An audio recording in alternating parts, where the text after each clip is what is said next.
बोझ सबके गुनाह का उठाकर वो लिए जा रहा है। बोझ सबके गुनाह का उठाकर वो लिए जा रहा है। प्रभात मनन के सभी श्रोताओं को प्रभु यीशु मसीह के नाम में प्रणाम, नमस्कार, जय मसीह की। सप्ताह के पहले दिन आराधना का दिन है और प्रभु को स्मरण करने का दिन है, और इसलिए आइए हम आराधना के कुछ विचारों को मरकुस रचित सुसमाचार उसका 10वां अध्याय उसका 32 से लेकर 34 आयत तक हम पढ़ेंगे। मरकुस रचित सुसमाचार उसका 10वां अध्याय उसके 32 से लेकर 34 तक। वे यरूशलेम को जाते हुए मार्ग में थे और यीशु उनके आगे आगे जा रहा था, और वे अचंभा करने लगे और जो उसके पीछे पीछे चलते थे डरने लगे। तब वह फिर उन बारों को लेकर उनसे वे बातें कहने लगा जो उस पर आने वाली थी कि देखो, हम यरूशलेम को जाते हैं और मनुष्य का पुत्र महायाजकों और शास्त्रियों के हाथ पकड़वाया जाएगा। वे उसको घात के योग्य ठहराएंगे और अन्य जातियों के हाथ में सौंपेंगे, और वे उसको ठट्टों में उड़ाएंगे और उस पर थूकेंगे और उसे कोड़े मारेंगे और उसे घात करेंगे, और 3 दिन के बाद वह जी उठेगा।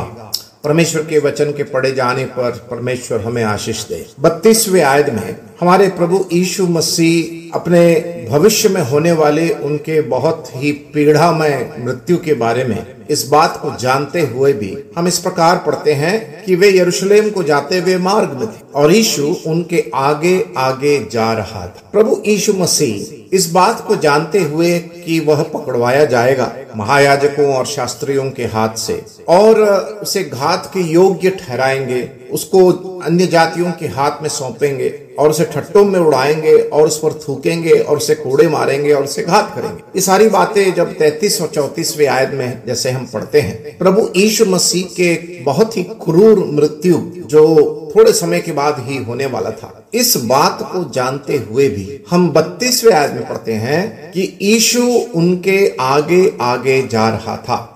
किनके आगे आगे जा रहा था? फसह का पर्व मनाने के लिए यरूशलेम में आए बहुत बड़ी भीड़ के आगे आगे जा रहा था। और उसके बाद हम पढ़ते हैं 32 के आखिरी भाग में, और जो प्रभु यीशु मसीह के पीछे थे वे अचंभा करने लगे। जो भीड़ उसके पीछे थी वे अचंभा करने लगे, और उसके पीछे पीछे जो चलते थे वो डरने लगे। जिसको डरना था वो आगे आगे चल रहा था, जिसको नहीं डरना था वो पीछे पीछे चल रहा। ये हमारे प्रभु यीशु मसीह के उस स्वभाव को दिखाता है। पिता परमेश्वर की इच्छा को पूरी करने के लिए, अर्थात हम जैसे नालायक नाचीज पापियों के लिए इस संसार में उस क्रूर मृत्यु को सूली पर सहकर तीसरे दिन जी उठने के लिए जो प्रभु यीशु मसीह तैयार होकर इस संसार में मनुष्य का रूप धारण किए थे, वो प्रभु यीशु मसीह हमारे लिए आगे आगे चल रहा था। हम लोग तो डरने वाले लोग थे, हम लोग तो अचंभा करने वाले लोग थे, हम लोग तो मृत्यु से डरने वाले लोग थे, हम तो श्राप दंड मृत्यु न्याय नरक शैतान इन इत्यादि के योग्य लोग थे।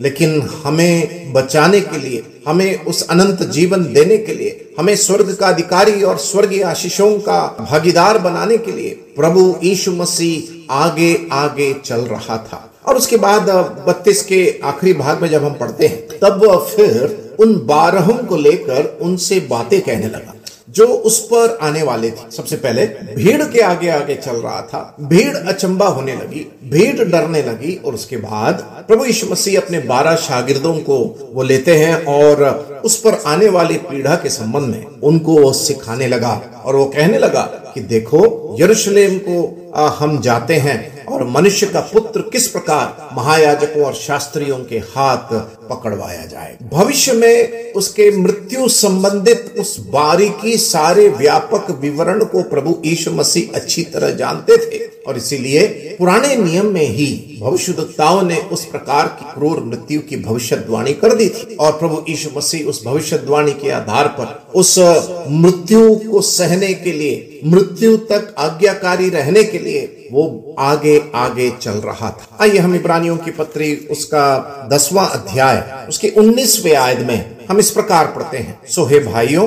जबकि हमें यीशु के लहू के द्वारा उस नए और जीवित मार्ग में पवित्र स्थान में प्रवेश करने का हियाव हो गया है, आज उस नए और जीवित मार्ग से पवित्र स्थान में प्रवेश करने का हियाव क्यों हो गया?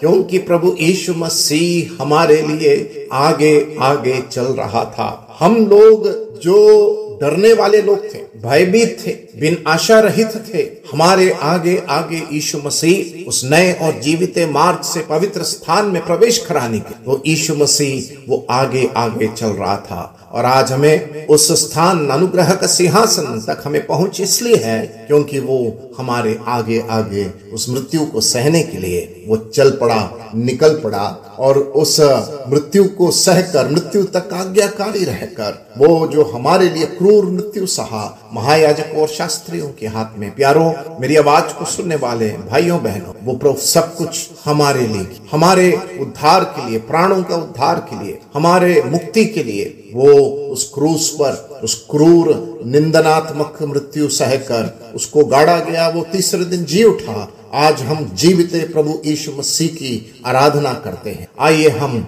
उस नए और जीवित मार्ग के द्वारा जो हमें पवित्र स्थान में प्रवेश करने का हियाव हुआ है, आइए हम परमेश्वर की आराधना करें, स्तुति करें और हम प्रभु से कहें, हे प्रभु, हम आपसे प्रेम करते हैं क्योंकि आप हमारे लिए उस मृत्यु को सहने के लिए आगे आगे चलते। परमेश्वर के बड़े नाम की क्या खता थी हमारे मसीह की, जालिमों ने जो उनको सजा दी।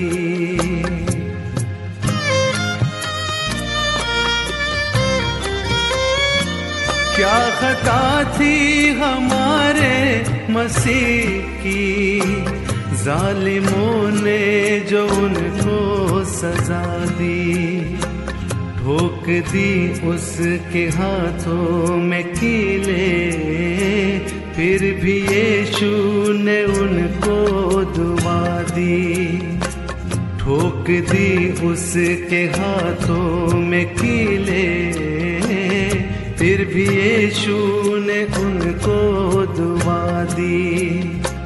बोझ सबके गुनाह का उठाकर